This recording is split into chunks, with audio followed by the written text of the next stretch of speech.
Bonjour, je viens voir un certain monsieur Hugues. C'est quoi ça? Oh, on va te faire foutre. Vous dites que j'aime me faire foutre, ok, j'y vais. Quel con.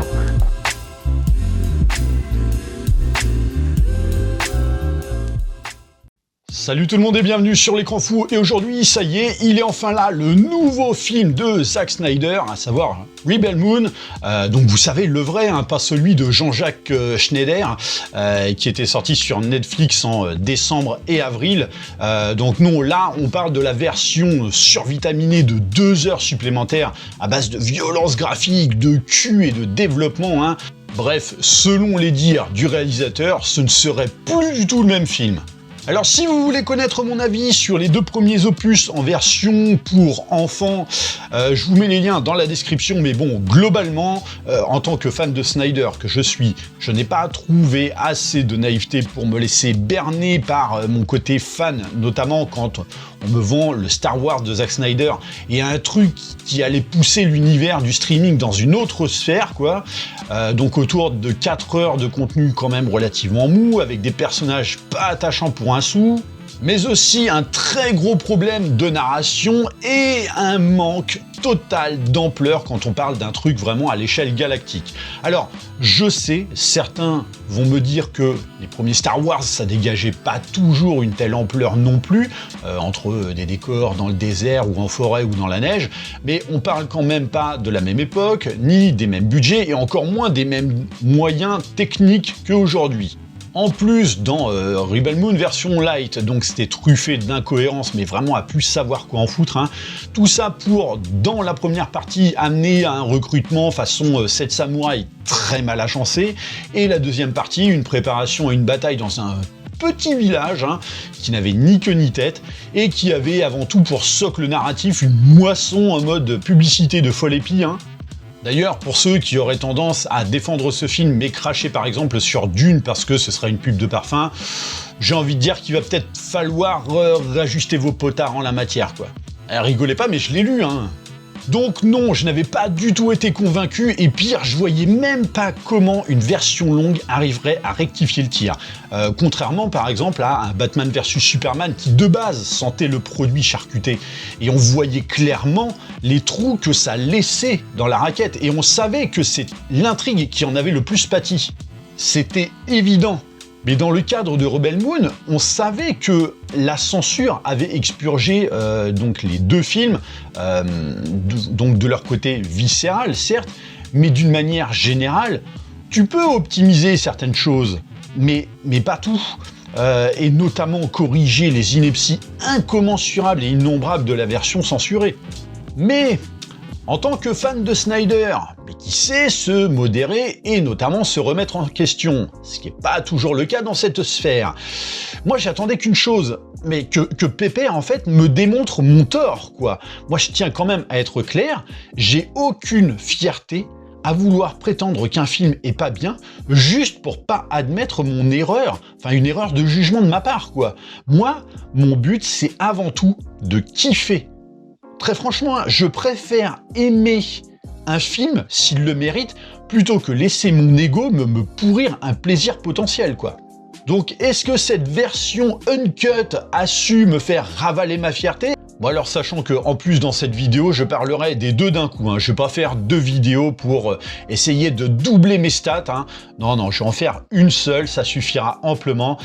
Alors déjà, formellement parlant, c'est évident, enfin c'est évidemment incomparable, hein, mais en même temps, ça a été un des premiers arguments de Snyder pour justifier cette version et notamment motiver les troupes à vouloir s'infliger un contenu qui, alors déjà de base, n'a pas plu sur 4 heures, mais avec cette fois 2 heures en plus.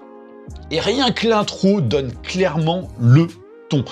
Tu sais que la violence va vraiment être légion et que ça va pas faire dans la demi-mesure, et c'est là notamment que la slow motion de Snyder, donc la fameuse slow motion de Snyder, hein, réputée dans tout Hollywood, fait encore une fois des merveilles quand t'as vraiment le sentiment que ça sert à livrer des plans mais à la limite du pictural. Voilà, d'ailleurs c'est pas sans rappeler 300 à certains moments, hein, d'ailleurs. Donc oui, ça donne un cachet énorme à l'action et à la narration, qui était une vraie souffrance, hein, dans la version vegan, hein, si on peut dire. Et donc, effectivement, cette narration s'en voit littéralement sublimée. Alors bien sûr, à raison de 2 heures en plus, évidemment que ce complément ne se résume pas qu'à un ajout de violence ou de scènes de sexe. Scènes de sexe qui, à mon sens, ne servent à rien d'ailleurs, en plus d'être particulièrement longues, et sont plus là pour tenter de pallier la lacune de Snyder à livrer un niveau d'émotion assez palpable entre certains personnages. Mais oui, cette durée supplémentaire se justifie surtout par beaucoup plus de contextualisation. Donc on a des scènes surgonflées qui donnent plus de cohérence et surtout qui nous amènent à une meilleure compréhension des personnages et de surcroît, apporter peut-être un peu plus d'attachement pour eux. Ce qui, cela dit, n'était pas bien difficile en même temps. Moi, je sais qu'à mon premier visionnage, en décembre, je n'ai eu d'empathie pour personne. Mais là, effectivement, j'ai beaucoup plus compris les protagonistes. Et mieux encore, ça permet même à certains personnages juste d'exister. Là où la version antérieure, en fait, t'en avais, alors ils entraient en action alors que tu les connaissais ni d'Ève ni d'Adam. Là, c'est quand même beaucoup plus clair, quoi. Les flashbacks sont là aussi très intéressants et offrent vraiment une meilleure ampleur, ainsi que d'apporter un gain non négligeable à l'univers et son histoire pour vraiment en créer une vraie mythologie autour, je dirais, de figures qui empruntent limite à nos histoires et nos religions, quoi. Et dois-je évoquer qu'au-delà de la violence, effectivement, la photographie est là aussi vraiment d'une autre ampleur, quoi, hein. Tu sens qu'elle a été retravaillée pour le contexte de violence, c'est beaucoup plus sombre, ça joue beaucoup plus avec des effets très jaunes, très orangés par rapport au feu et autres, vraiment c'est très dark, hein.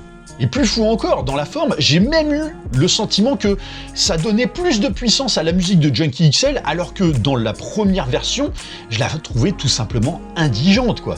Malheureusement, cette version souffre de 2 choses. La première, c'est que les invraisemblances de la première version ne trouveront ici aucune correction, ou alors très peu, enfin en tout cas trop peu pour que ça sauve véritablement le fond. Donc en cela, en revanche, tu sens que Snyder nous a quand même menti, puisqu'il disait que c'était pas du tout le même film, alors qu'au final, la trame de base est exactement la même. À quelques tout petits détails près, mais effectivement, voilà, c'est exactement pareil, avec les mêmes erreurs qu'au départ. Et le deuxième problème du film, c'est qu'effectivement, la plupart des gens auront déjà vu la version vegan, donc ils connaissent les grandes lignes de Rebel Moon, vu que cette version n'apporte rien d'autre sur le plan scénaristique, à l'exception de peut-être, comme je le disais, quelques petits détails. Et c'est là qu'on se rend compte à quel point le délire promotionnel et marketing autour de ce film en 2 versions a été vraiment une erreur. Parce que du coup, t'as plein de gens qui ont vu la version light et ont clairement pas envie de se réinfliger ça en plus long, et que la licence, parce que faut quand même pas l'oublier, Snyder veut faire 6 films, a pâti vraiment d'une mauvaise réputation à cause de cette version tout public, tout bonnement foireuse, hein, disons-le clairement, et surtout parce que dès lors que tu as vu la première version, tu perds forcément l'effet de surprise de l'intrigue, vu que tu la connais déjà en long, en large et en travers, et que les quelques différences qu'il y a entre les 2 versions sont trop mineures, quoi. Donc oui, ça ne fait que confirmer ce que malheureusement je craignais, à savoir que les bourdes scénaristiques et les incohérences demeurent, hélas. Et ça, de toute façon, même un miracle n'aurait pas pu corriger ça. C'est pas comme faire, par exemple, des trous dans le scénario d'un Batman vs Superman, je reprends cet exemple, au même titre que tu retires des pièces dans un puzzle. Les pièces, tu peux les remettre pour retrouver l'image finale qui se tient effectivement intégralement. Ici, on parle de lacunes de scénario déjà dans le projet de base. Maintenant, je ne cache pas que malgré tout, là où la version vegan ne me donnait absolument pas envie de voir la suite à cette franchise potentielle, ici, ça m'a poussé à un peu plus de curiosité. Donc, why not? Mais je vais quand même pas faire dans le mensonge. Est-ce que j'ai envie de revoir Rebel Moon, même dans cette version? Clairement non, enfin en tout cas je sauterai pas dessus, hein. Si vraiment j'ai rien d'autre à regarder, pourquoi pas, mais c'est 6 heures et très franchement, pour ce que ça raconte, je trouve ça vraiment excessif. Là où par contre, je pourrais m'infliger un visionnage de la Snyder Cut tous les 2 ou 3 mois, quoi. Parce qu'il faut quand même pas oublier que 6 heures, c'est presque l'équivalent de la version ciné des 2 premiers Seigneurs des Anneaux. Vous voyez un petit peu la comparaison ? En termes de ce que l'un et l'autre racontent, c'est incomparable, quoi. Et ça, tant que Snyder ne s'épaulera pas de scénariste pour l'aider à modeler au mieux son univers plutôt que de rester vraiment dans son ego trip à la George Lucas, j'ai peur pour les suites, si toutefois elles venaient à voir le jour, quoi. Parce que Snyder, en soi, n'est pas un mauvais raconteur d'histoire en tant que metteur en scène. Il a une narration visuelle, il a tout ce qu'il faut, mais en termes de scénario, la plupart de ses films se tenaient relativement bien parce que derrière, il adaptait des scénarios qui n'étaient pas de lui. Il faut bien que certains à Hollywood comprennent que c'est pas parce que certains ont le talent de faire des films avec une multicasquette que forcément ça peut être inné pour tout le monde.